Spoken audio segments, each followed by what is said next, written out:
Hey guys, well here we are, day 10 and the last film before we look at Age of Ultron 2014's Guardians of the Galaxy.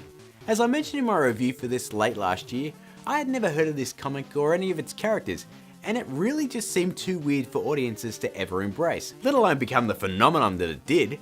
I think that a lot of people were simply shocked that you could take a premise of a guy from Parks and Recreation, Neytiri with a green tint, a talking tree voiced by Vin Diesel, a former wrestler, and a raccoon with the voice of Bradley Cooper, and make a good movie. I mean, seriously, how do you do that? Well, they not only did it, they knocked that shit out of the park. There it goes. But it's not perfect, so let's look at both the good and the bad, starting with the good. The movie is completely aware of how ridiculous it is. And honestly, it's the only way you could have made this. Director James Gunn embraces the notion and finds a way to balance the action, comedy, and yes, even a couple of serious scenes in such a way that you almost forget that some of it makes no sense. The casting is pretty much perfect. They all bounce off each other so well, and I can't really see anyone else in these roles.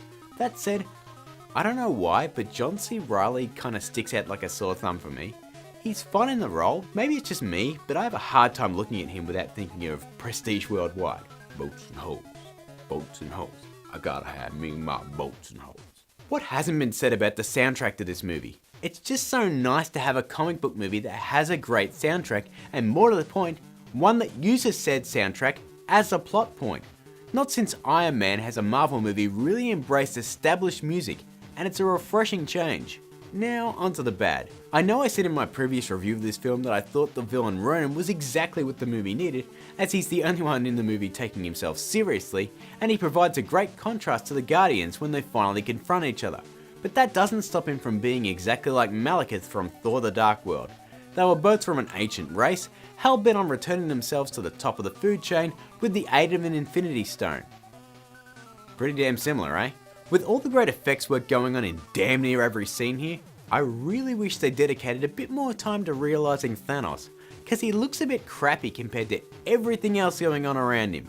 It's a bit like Thor's final scene all over again. It looks like something they've either reshot or added in at the last minute, so the effects really aren't up to par.